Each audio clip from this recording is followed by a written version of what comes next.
पति परदेस में तो फिर डर काहे का। जिला अलीगढ़ मुख्यालय से करीब 20 किलोमीटर दूर थाना गोंडा क्षेत्र में एक गांव है विंजरी। दोस्तों, अगर चैनल पर नए हो तो सब्सक्राइब जरूर कर लीजिए। इस गांव में एक किसान परिवार है अतर सिंह का। उसके परिवार में उसकी पत्नी कस्तूरी के अलावा 5 बेटे हैं। इनमें सबसे छोटा है जयकिंदर। अतर सिंह के तीसरे नंबर के बेटे को छोड़कर सभी बेटों की शादियां हो चुकी हैं। इसके बावजूद पूरा परिवार आज भी एक ही मकान में संगठित रूप से रहता है। अतर सिंह का सबसे छोटा बेटा जयकिंदर आंध्र प्रदेश में रेलवे में नौकरी करता है। 1.5 साल पहले उसकी शादी पुरा स्टेशन हाथरस निवासी फौजी रमेश चंद्र की बेटी प्रेमलता उर्फ मोना के साथ तय हो गई थी। मोना के पिता के सामने अतर सिंह की कुछ भी हैसियत नहीं थी। ये रिश्ता जयकिंदर की रेलवे में नौकरी लग जाने की वजह से हुआ था। अतर सिंह ने समझदारी से काम लेते हुए जयकिंदर की शादी से पहले अपने मकान के ऊपरी हिस्से पर एक हालनुमा बड़ा सा कमरा, बरामदा और रसोई बनवा दी थी ताकि दहेज में मिलने वाला सामान ढंग से रखा जा सके। साथ ही उसमें जयकिंदर अपनी पत्नी के साथ रह भी सके। मई 2015 में जयकिंदर और मोना की शादी हुई तो मोना के पिता ने दिल खोलकर दहेज दिया, जिसमें घर गृहस्थी का सभी जरूरी सामान था। मोना जब मायके से विदा होकर ससुराल आई तो अपने जेठ जेठानियों की हालत देखकर परेशान हो उठी। उनकी माली हालत ठीक नहीं थी। उसकी समझ में नहीं आया कि उसके पिता ने क्या देखकर उसकी शादी यहाँ की। मोना ने अपनी मां को फ़ोन करके वस्तुस्थिति से अवगत कराया। मां पहले से ही हकीकत जानती थी, इसलिए उसने मोना को समझाते हुए कहा, तुझे उन सब से क्या लेना देना। छत पर तेरे लिए अलग मकान बना दिया गया है। तेरा पति भी सरकारी नौकरी में है, तू मौज कर। मोना मां की बात मान गई। उसने अपने दहेज का सारा सामान ऊपर वाले कमरे में रखवाकर अपना कमरा सजा दिया। उस कमरे को देखकर कोई भी कह सकता था कि वह बड़े बाप की बेटी है। उसके हालनुमा कमरे में टीवी, फ्रिज, वॉशिंग मशीन और गैस वगैरह सब कुछ था। सोफा सेट और डबल बेड भी। शादी के बाद करीब 15 दिन बाद जयकिंदर मोना को अपने घर वालों के भरोसे छोड़कर नौकरी पर चला गया। पति के जाने के बाद मोना ने ऊपर वाले कमरे में न केवल अकेले रहना शुरू कर दिया, बल्कि पति के परिवार से भी कोई नाता नहीं रखा। अलबत्ता कभी कभार उसकी जेठानी के बच्चे ऊपर खेलने आ जाते तो वह उनसे जरूर बोलबतिया लेती थी, वरना उसकी अपनी दुनिया खुद तक ही सिमटी थी। उसकी जिंदगी में अगर किसी का दखल था तो वह थी दिव्या। जयकिंदर के बड़े भाई की बेटी दिव्या रात को अपनी चाची मोना के पास सोती थी ताकि रात में उसे डर न लगे। इसके लिए जयकिंदर ही कहकर गया था। देखते देखते जयकिंदर और मोना की शादी को 1.5 साल बीत गया। जयकिंदर 10-5 दिन के लिए छुट्टी पर आता और लौट जाता। उसके जाने के बाद मोना को अकेले ही रहना पड़ता था। मोना को घर की जगह बाजार की चीजें खाने का शौक था। इसी के मद्देनज़र उसके पति जयकिंदर ने 1-2 बार नौकरी पर जाने से पहले उसे समझा दिया था कि जब उसे किसी चीज़ की ज़रूरत हो तो सोनू को बुलाकर बाजार से मंगा लिया करे। सोनू जयकिंदर के पड़ोसी का बेटा था जो किशोरावस्था को पार कर चुका था। वह सालों से जयकिंदर का करीबी दोस्त था। सोनू बिल्कुल बराबर वाले मकान में रहता था। मोना को वह भाभी कहकर पुकारता था। मोना ने शादी में सोनू की भूमिका देखी थी। वह तभी समझ गई थी कि वह उसके पति का खास ही होगा। जयकिंदर के जाने के बाद सोनू जब चाहे मोना के पास चला आता था। नीचे घर की महिलाएं या पुरुष नजर आते तो वह छज्जे से कूदकर आ जाता। दोनों आपस में खूब हंसी मजाक करते थे। मोना तेजतर्रार थी और थोड़ी मुनहफट भी। कई बार वह सोनू से द्विअर्थी शब्दों में भी मजाक कर लेती थी। एक दिन सोनू जब बाजार से वापस लौटा तो मोना छत पर खड़ी थी। उसने सोनू को देखते ही आवाज देकर ऊपर बुलाकर पूछा, आज सुबह से ही गायब हो, कहाँ थे? भाभी, बनियान लेने बाजार गया था। सोनू ने हाथ में थामी बनियान की थैली दिखाते हुए बताया। ये सुनकर मोना बोली, अगर गए ही थे तो भाभी से भी पूछ कर जाते कि कुछ मंगाना तो नहीं है।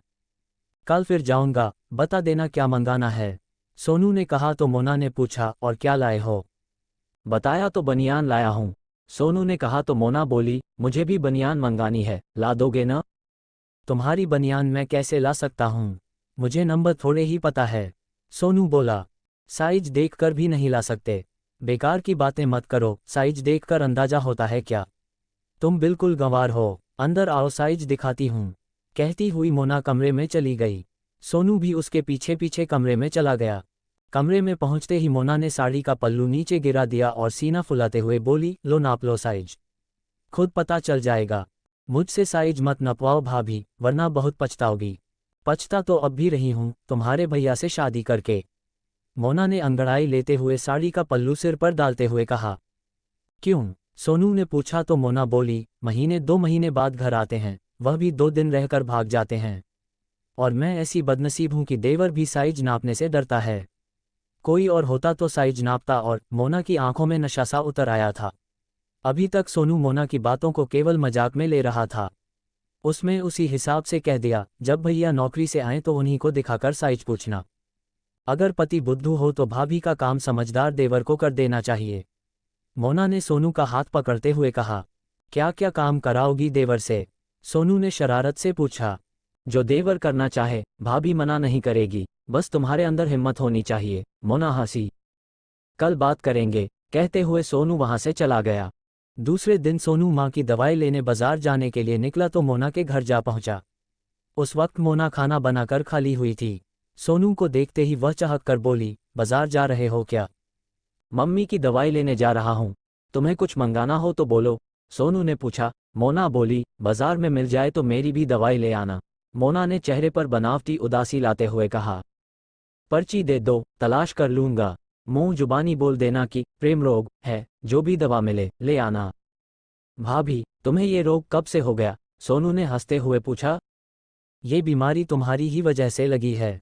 मोना की आंखों में खुला निमंत्रण था। फिर तो तुम्हें दवा भी मुझे ही देनी होगी। एक खुराक अभी दे दो, आराम मिला तो और ले लूंगी। कहते हुए मोना ने अपनी दोनों बाहें उठाकर उसकी ओर फैला दी। किसी ने इस घटना की सूचना थाना गोंडा पुलिस को दे दी। सूचना मिलते ही गोंडा थाना प्रभारी सुभाष यादव पुलिस टीम के साथ गांव पिंजरी के लिए रवाना हो गए। तब तक घटनास्थल पर गांव के सैकड़ों लोग एकत्र हो चुके थे। थाना प्रभारी ने भीड़ को अलग हटाकर लाश देखी। तत्पश्चात उन्होंने इस हत्या की सूचना अपने वरिष्ठ पुलिस अधिकारियों को भी दे दी और प्रारंभिक कार्रवाई में लग गए। थोड़ी देर में एसपी ग्रामीण संकल्प शर्मा और क्षेत्राधिकारी पंकज श्रीवास्तव भी पुलिस टीम के साथ घटनास्थल पर जा पहुंचे। लाश के मुआयने से पता चला कि दिव्या की हत्या उस खेत में नहीं की गई थी, क्योंकि लाश को वहां तक घसीट कर लाने के निशान साफ नजर आ रहे थे। मृत दिव्या के शरीर पर चाकुओं के कई घाव मौजूद थे। जब जांच की गई तो जहां लाश पड़ी थी वहां से 300 मीटर दूर पुलिस को डालचंद के खेत में हत्या करने के प्रमाण मिल गए। ढालचंद के खेत में लाल चूड़ियों के टुकड़े, कान का एक टॉप्स, एक जोड़ी लेडीज चप्पल के साथ खून के निशान भी मिले। जांच चल ही रही थी कि डॉग एक्वाइड के अलावा फोरेंसिक विभाग के प्रभारी के मौर्य भी अपनी टीम के साथ घटनास्थल पर पहुंच गए। घटनास्थल से बरामद कान के टॉप्स और चप्पलें मृतका दिव्या की ही थीं, जबकि लाल चूड़ियों के टुकड़े उसके नहीं थे। इससे यह बात साफ हो गई कि दिव्या की हत्या में कोई औरत भी शामिल थी। डॉग टीम में आई स्निफर डॉग गुड्डी लाश और हत्यास्थल को सूंघने के बाद सीधी दिव्या के घर तक जा पहुंची। इससे अंदेशा हुआ कि दिव्या की हत्या में घर का कोई व्यक्ति शामिल रहा होगा। पुलिस अधिकारियों की मौजूदगी में पंचनामा भरकर दिव्या की लाश को पोस्टमार्टम के लिए अलीगढ़ भिजवा दिया गया। पूछताछ में दिव्या के परिवार से किसी की दुश्मनी की बात सामने नहीं आई। अब सवाल ये था कि दिव्या की हत्या किसने और किस मकसद के तहत की थी। हत्या का ये मुकदमा उसी दिन थाना गोंडा में अज्ञात के खिलाफ भादमवी की धारा 302 के अंतर्गत दर्ज हो गया। पोस्टमार्टम के बाद उसी शाम दिव्या का अंतिम संस्कार कर दिया गया। दूसरे दिन थाना प्रभारी ने महिला सिपाहियों के साथ पिंजरी गांव जाकर व्यापक तरीके से पूछताछ की। दिव्या की तीनों चाचियों से भी पूछताछ की गई। सुभाष यादव अपने स्तर पर पहले दिन ही दिव्या की हत्या की वजह के तथ्य जुटा चुके थे। बस मजबूत साक्ष्य हासिल करके हत्यारों को पकड़ना बाकी था। दिव्या की सबसे छोटी चाची मोना से जब चूड़ियों के बारे में सवाल किया गया तो उसने बताया कि वह चूड़ी नहीं पहनती, लेकिन जब तलाशी ली गई तो उसके बेड के पीछे से लाल चूड़ियां बरामद हो गईं, जो घटनास्थल पर मिले चूड़ियों के टुकड़ों से पूरी तरह मेल खा रही थीं। सुभाष यादव का इशारा पाते ही महिला पुलिस ने मोना को पकड़कर जीप में बैठा लिया। पुलिस उसे थाने ले आए। थाने में थाना प्रभारी सुभाष यादव को ज्यादा मशक्कत नहीं करनी पड़ी। मोना ने हत्या का पूरा सच खुद ही बयां कर दिया। सच सामने आते ही बिना देर किए गांव जाकर मोना के प्रेमी सोनू को भी गिरफ्तार कर लिया गया। सोनू के अलावा नगला मोनी के रहने वाले मनीष को भी धर दबोचा गया। दोनों को थाने लाकर पूछताछ के बाद हवालात में डाल दिया गया। दिव्या हत्याकांड के खुलासे की सूचना एसपी ग्रामीण संकल्प शर्मा और सीओ इगलास पंकज श्रीवास्तव को दे दी गई। दोनों अधिकारियों ने थाना गोंडा पहुंचकर थाना प्रभारी सुभाष यादव को शाबाशी देने के साथ अभियुक्तों से खुद भी पूछताछ की। पूछताछ में मोना के साथ उसके प्रेमी सोनू व उसके दोस्त ने जो कुछ बताया वह कुछ इस तरह था। दिव्या ने सोनू को मोना के साथ शारीरिक संबंध बनाते देख लिया था। उसने चाचा के घर लौटने पर उसे सब कुछ सच सच बता देने की बात भी कही थी। उस समय बात खत्म जरूर हो गई थी, फिर भी डर यही था कि बालबुद्धि की दिव्या ने अगर यह बात जयकिंदर को बता दी तो उसका क्या हश्र होगा। इसी से चिंतित मोना व सोनू ने योजना बनाई कि जयकिंदर के आने से पहले दिव्या की हत्या कर दी जाए। दिव्या हर रोज मोना के साथ ही सोती थी और अलसुबह चाची के साथ दौड़ लगाने जाती थी। कभी भी वह दौड़ने के लिए वहीं रुक जाती थीं, जबकि मोना अकेली लौट आती थी। दिव्या को दौड़ का शौक था, ये बात घर के सभी लोग जानते थे। इसीलिए हत्या में मोना का हाथ होने की संभावना नहीं मानी जाएगी, ये सोचकर मोना ने सोनू के साथ योजना बना डाली, जिसमें सोनू ने दूसरे गांव के रहने वाले अपने दोस्त मनीष को भी शामिल कर लिया। 26 दिसंबर को सोनू व मनीष पहले ही वहां पहुंच गए।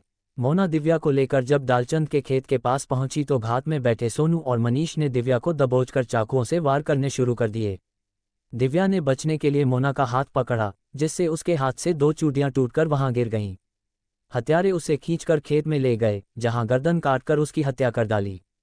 इसी छीना झपटी में दिव्या के कान का एक टॉप्स भी गिर गया था और चप्पलें भी पैरों से निकल गई थीं।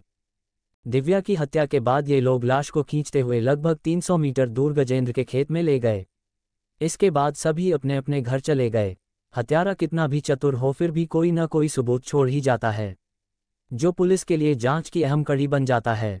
ऐसा ही साक्ष्य मोना की चूड़ियां बनी, जिसने पूरे केस का पर्दाफाश कर दिया। दोस्तों, वीडियो को लाइक और चैनल को सब्सक्राइब जरूर कर लीजिए। धन्यवाद।